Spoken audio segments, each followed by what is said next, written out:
I've been trading with trend lines for well over 10 years, and in this video I've compiled the 13 most helpful tips that will help you improve your trend line trading, and I've also included things that you have to avoid at all costs. So let's get into the video. Trend lines are more subjective than traditional horizontal support and resistance, and to make sure that your trend lines have a high quality, we have to make sure that every trend line has at least 3 touch points.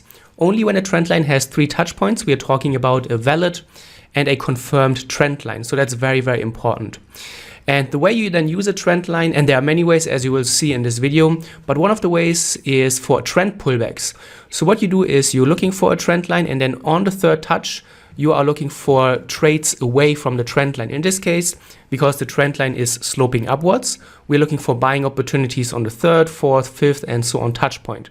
And one way you can do that, which is how I like to do it in my trading, is that I go to a lower time frame once I see the market is back at a trend line on a 3rd or 4th touch point. And then on the lower time frame, I try to time my trades away from the trend line. When it comes to drawing a trend line, it is okay to cut through the candlestick wicks or the shadows, whatever you want to call it. However, you have to avoid cutting through a body. If you have to cut through a body to get in a trend line, it takes away from the quality. So to improve the quality of your trend lines, make sure that you don't have to cut through a body. And if you have to cut through a body, don't use that trend line.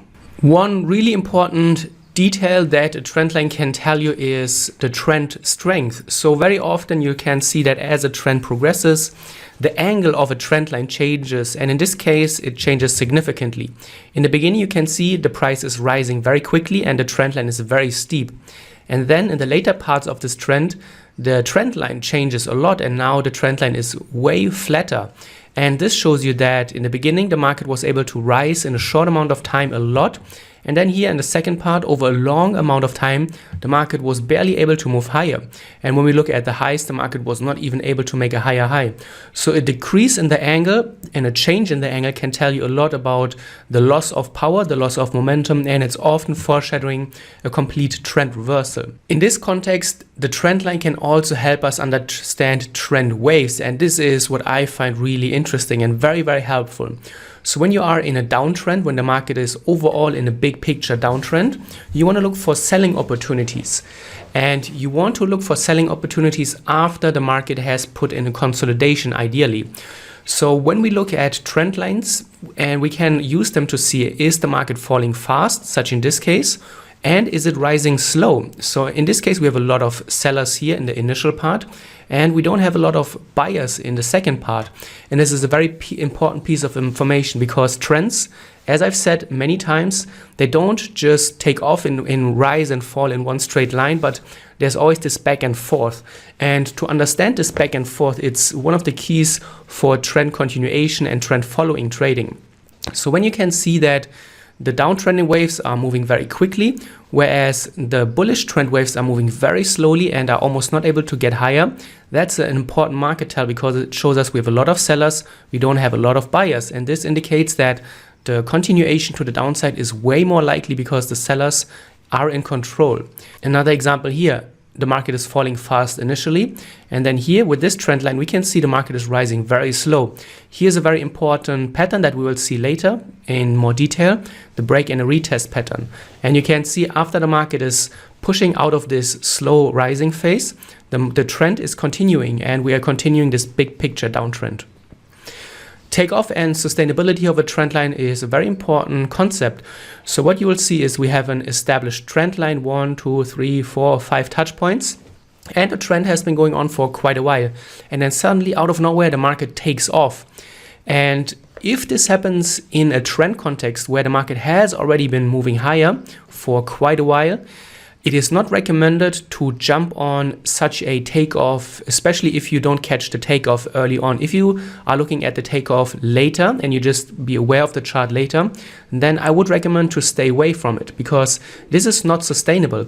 And a lot of people have been already long here all the way, and they are looking for taking profits somewhere up in this takeoff.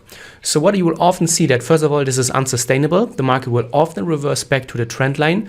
And if the market after such a takeoff comes back to the trend line, I would not recommend to look for more longs, because a lot of people who have been long have been probably thinking about or taking profits already, and a trend reversal or the end of a trend is often very likely after such a takeoff. The build-up, I love the build-up when it comes to horizontal support and resistance, but we can also use the concept of trend lines here very, very nicely. And what you have to ask yourself with the build-up, how strong is the market pushing into a level, and is the market pushing into highs or is it pushing into lows, and how are the highs and the lows shaping on your charts? So we can clearly see on the left side we were in an uptrend, higher highs and higher lows. Then we rolled over, we made lower lows and lower highs, and then here we put in a consolidation. The market kept pounding and pushing into this same horizontal level, but every time the market reached a level, the market was not able to move higher, and every time the reaction from the level was weaker and weaker. So this indicates already that there are not a lot of buying and there are not a lot of buyers here in the market anymore. So although we don't know in advance if the market will actually break out, if you see such a build-up and if you see that the market is keeping pushing into a level and it's not able to move higher away from it, that can often be a very important market tell. And if you see that, get ready and wait for a breakout. Very similar to a breakout, but just in a different context, is the momentum loss. And when we look at this established trend line, we can see the market reached the trend line many times, and we always saw a very nice reaction and the market rallied higher. However, here in this last part, it looked very different. The market reached the trend line, but we were not even able to come close to the previous high point. And you can see the market really stuck to the level. So what is happening here is that whereas previously we saw a lot of buying interest, there was no buying interest at all here in this region. We also can draw a support and resistance, and we will be seeing that the market is staying underneath this level. So there's not a lot of buying interest. So probably the trend has been going on obviously for a long time. Many people probably took exits, took their profits. A lot of buyers are exiting the market, and that is contributing then to the momentum loss, and a turnaround is very likely. So if you see something like that, the way I would use it is look maybe for on the lower time frame for breakout scenarios and then trade away from this trend line. Continuations are a great way to use trend lines, and the way you use it is to use the trend lines to define continuation patterns and to look for continuation phases. So in an uptrend, you are often able to draw a variety of different continuation patterns. I've compiled a few important ones later as well during the video, but one of them is the so-called flag. And a flag is among the most highest probability patterns that you can find in your trading, and they are really, really powerful. So we are in an uptrend, and then the uptrend is pausing, we're moving lower, and we are building this channel here. And we are still obviously in this uptrend here. As you can see, the market is still much, much higher than where we started on the bottom left. So this gives us the indication we are in an uptrend and we should be looking for bullish continuations. And a continuation is then often triggered once the market exits and breaks out of such a flag pattern. And that's then where you can look for long opportunities. And you can see the market very often after the exit of such a flag or any continuation pattern, once it picks up the momentum, it goes really, really fast. So there's a lot of pressure building in those continuation phases. And it's important that you wait for the breakout and don't start trading within the pattern. It's a very common mistake that a lot of traders do if you're impatient and you really want to trade, but make sure that you always wait for the market to actually fully get out of a pattern. Another pattern here is, we can call it maybe a contracting triangle, maybe a wedge, whatever it is. It's more important what it shows you than how to name it. And what we see, we see the market is in a downtrend, very strong initial push, and then here is a consolidation phase. However, look at what is happening during the consolidation. The market is obviously not moving higher at all. We are not even able to come close to this high that the market put in, and the market is really, really sticking here to this downward or to the lower trend line. We're making lower highs as well, and the market is really sticking to this level. There's almost no buying action at all. Granted, there's also almost no selling action, but in this overall context of the market already being in a short market, what you want to see is, if you want to be a long trader and if you want to be a buyer, you want to see the market break highs or at least show more bullish reactions. If not, then nothing has changed in the overall context and there are probably way more sellers. And then the last thing you have to do, which is the hardest part, is wait for the breakout. Again, don't trade patterns as long as the market is still within a pattern and it hasn't cleared a trend line. Always wait for the market to fully break out. That's the key for pattern trading. Break and retests are also very common, and trend lines can change how they are being used. So we have a trend line that in the beginning was a support trend line, and then the market breaks it. And I would recommend and suggest that you don't take off your trend line right away when it is being violated, because very often you will see that the market is then coming back to the trend line from the opposite direction. And just like we use this in our regular support and resistance, where support can turn into resistance, we can also use that same context for trend lines. So keep the trend lines on your charts for a little bit longer and observe how is the market reacting to it from the other side. And again, you can use it on a multi-time frame approach. So this could be a higher time frame. We see the break, and then when the market reaches this trend line again, you can drop to a lower time frame, whatever it may be, 15-minute, 5-minute, and then look for trades away from it, and now using the trend line as resistance. It's a very common feature that you will often see the trend line flip. It's a support, becomes resistance, becomes support again. So this can make your charting much easier. You don't have to always change everything and take off the trend line and look for new ones. What I do is I keep them on my charts and see, do we get back to respecting the trend line? And if there's a yes, then obviously keep it. But if the market never comes back and doesn't care about the trend line anymore, then it's time to take it off. Trend lines can also be used very nicely as foundations for patterns. And often we use just traditional horizontal support and resistance for pattern trading.